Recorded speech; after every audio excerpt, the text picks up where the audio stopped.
YouTube. Today we're gonna, juggle some balls. It's been a while since I've done a ball joke. Had to get something in there. If you watched our last video, we set up our new tall grass racks. We kind of showed you about that. And now we're going to show you why we're setting it up. It's time to move some snakes. And this is kind of going to be an idea of when you move snakes and when you don't. So I'm going to show you a few things that we're ready to move and a few that we aren't. I'll start with my boy here, Zeus. This is the size tub Zeus is in. Oh my God, your tub is dirty. I'm doing some cleaning. But see, he's that big, this tub. Let me just set him right there so you can show him. Ew! He's gross. You are a gross snake sometimes. God, I love you, but you are disgusting. Can I have me a paper towel really quick? I know I end up cleaning when I'm on this. Isn't that terrible of me? But you're probably thinking, some people will be like, oh, that is a really big snake to be in that small of a tub. Nope, not moving him yet. There's a reason why I'm not moving him yet. He's eating great, A. B, he still has plenty of room in here to stretch out and do the things he needs to do. Tell you what, buddy, you are uber gross. Sometimes, though, when we film these videos, we don't go check everything before we plant it. We find that our snakes are disgusting and need a full service. But I can do that and talk at the same time. So basically, he's got a paper towel. We'll show you the size of him in his fresh, clean tub and why we're not going to elect to move him today. Again, you got to remember that ball pythons, they like a nice, tight place. They spend most of their time in a hole. That's the truth of the matter. So what we want to do is give them a place they feel comfortable in, they feel happy in. And remember, for the love of God, somebody's going to yell at me for this, a happy snake is not a snake that makes you happy, okay? It's not a snake you can see all the time. It's not a snake that's readily available to be viewed. It's not a snake that's out in the open. A happy snake is a snake that feels secure. And that couldn't be more true than when you're dealing with ball pythons. If you put them in too big of an environment too fast, they're going to not be successful for you. They're not as successful. You have a higher chance of stressing them out. So, I don't go by weight. Some people make little guides, this weight move here, this weight move here. I do a lot by size. What that basically means is I just take a look at them and I decide it's time or it's not time. I also go by personality and attitude. He eats everything I throw in there. Yeah, I'll give you a little more. There you go. This is what he looks like in that tub. So you can see he does have plenty of room. He's very, very happy. Trust me, he will outgrow this. I can't wait, but it's not today. Zeus, buddy. Oh, something else. Believe it or not, that snake's in shed. He's already been in blue. He's now gone clear in the eyes. That's why you saw me go ahead and moisten that up pretty good. I'll do a little more. Because he is about to shed again. Couldn't be happier. That zebra bee. That's him looking like crap, guys. I love that snake. He is my favorite. So you can see there, not one we're ready to move yet. Okay, let's go on to another one. This snake here, one of the reasons why we set up the new rack. You can see she's in her dish. If you guys remember, this was one of our handling aggressive ball pythons, our ghost female. When you look at her in there, she's starting to get a little cramped. She is ready to move to a full-size adult tub. And you can see she's gotten better. She's more used to us now. She's still not my friendliest snake, but she's not ready to kill me. Just takes a little bit of work and time, her getting used to what's going on, and her de-stressing from being moved. Some take longer than others. So what we'll do, take one of our brand new tubs.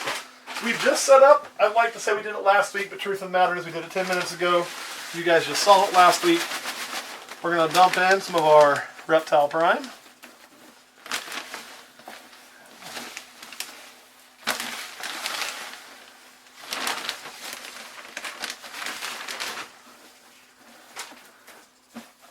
Just like that, drop in the water dish. Come over here, set that on top there. Dump this in here. Fresh water. And she gets a brand new, clean, and ready to rock tub.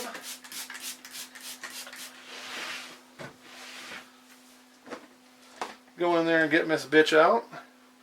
We still haven't come up with an official name for her, I don't think, yet. Just Bitch. Because she usually is. And you can still see she still hides a lot. But she is doing good. Put her there in the new environment. So has she been feeding good?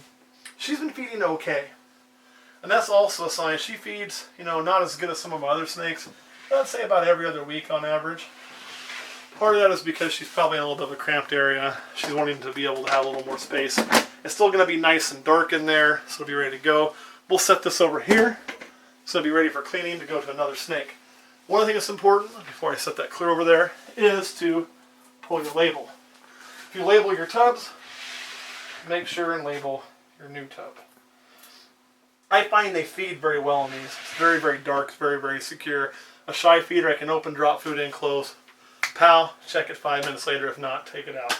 So that goes well. Another good example of why we did this. This is a snake that is definitely the reason why we had to get those tubs ready to go. That snake has outgrown its environment.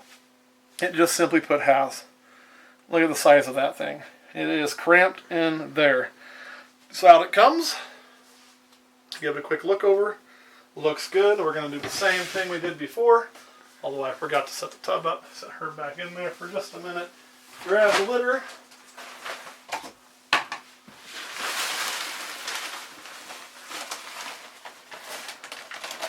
Let's go ahead and finish off that bag.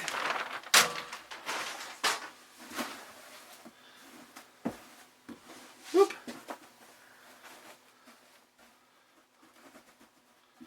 And just a little bit more. Like I say, these do about three tubs. That's tub number 3. Came up just a little bit short. Had we been trying to stretch it, we could have got 3 out of there, but I got a ton of this, so there's no reason for me to try and stretch it out.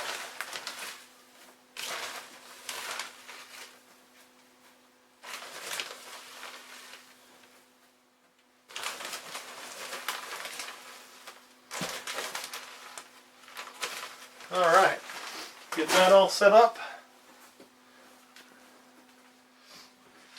Drop that in, add in some water, see if we can get Kurt bit by that lesser pastel. She never bites anybody, she's a sweetheart.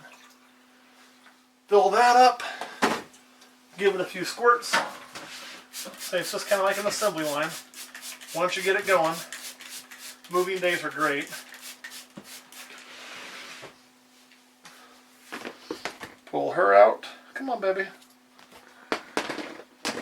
And you can see she is looking really good. Really excited about this snake. Just, there is a slight chance, believe it or not, she might get ready this season. Late, I don't think so. I think it'll be next season. She's about, I think 1,100 right now. 900 last time I weighed her. We wait till 1,500. So I'm not going to get my hopes up. But it's possible. It certainly is possible. Go ahead and label her. She was born in 16, so 18 would be the absolute. And you can see she's already running around crawling in there. Looks really good. Awesome. All right, now we're going to show you one more that's ready to move. Get this tub out here. And where do we put that one, Kurt? We've got one of our babies who is just ready to be out of there. Should be on the right. Yes. It's because you put it in there backwards. See it. Now, let me get her tub set up before we show her to you. This is a snake that I am very, very, very, very excited about. We haven't got this all the way. You know, we've been waiting to kind of see what's going to happen with these. I haven't showed this one in a while. I don't know why, because I've kind of been waiting to see how it's going to come out. And it's still changing. Every time it's shed, it's changed. I set a water dish over here. I did. I want you to notice too, I'm not using the tubs I just took out. That was smooth. I'm using the tub I already cleaned. We'll clean those before we use them anywhere else. Go ahead and get this all filled.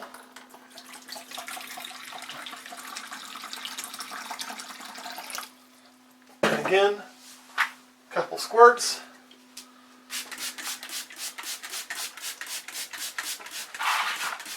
Now, as far as we know, this is one of only 2 of these in existence. We hatched both of them.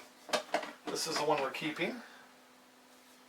And you can see she has definitely outgrown that baby tub. And this is the Calico Blitz.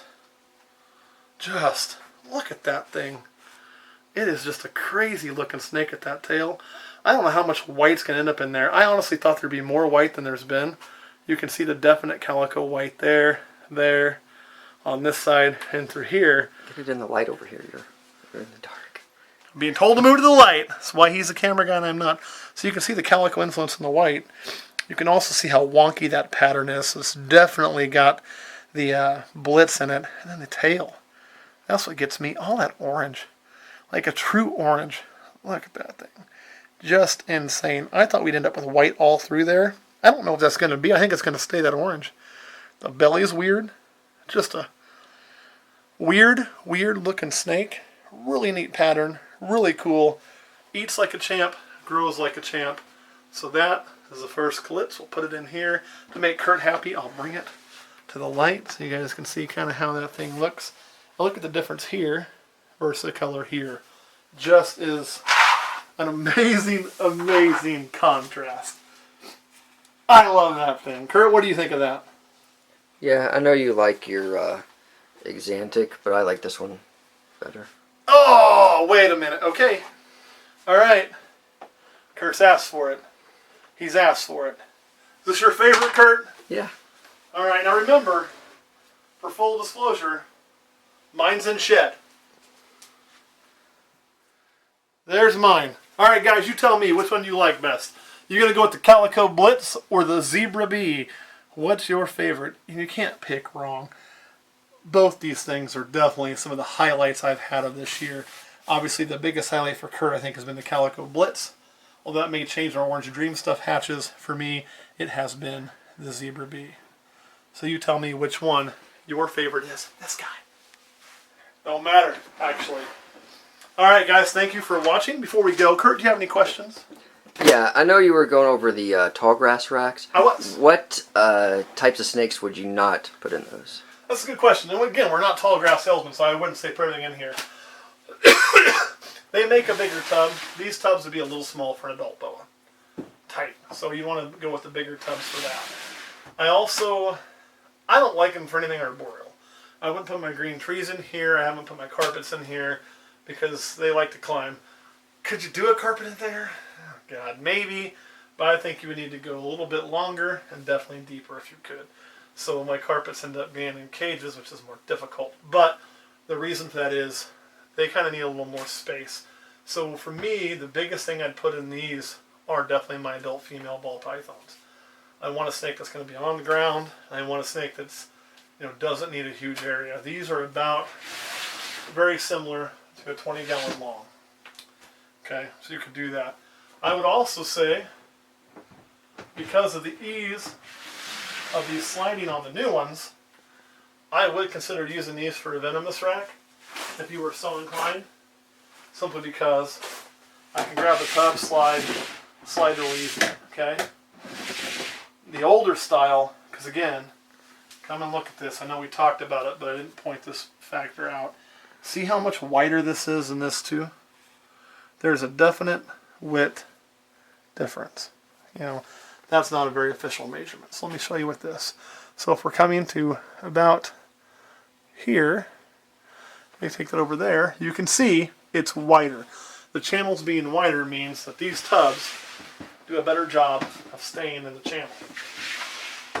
These first series don't. A lot of times when you open these, like that, it'll pop out of the channel. Not a big deal. I just lift up when I close. Easy as can be. But when you're doing that with a hook and it comes out, it's a lot harder to lift that tub with a hook. So if you have an early series tall grass rack, under no circumstances would I consider these appropriate for anything venomous. I wouldn't. These, because again, I can't really get that to happen. Oh, or if I tried hard I could, but it doesn't really want to. I mean, it popped back on its own. So these would be much more of an appropriate way of doing that. Anything else, Kurt? No. Alright guys, thanks for watching. I got to get my venom mug out too. This makes me happy, and we'll see y'all really soon.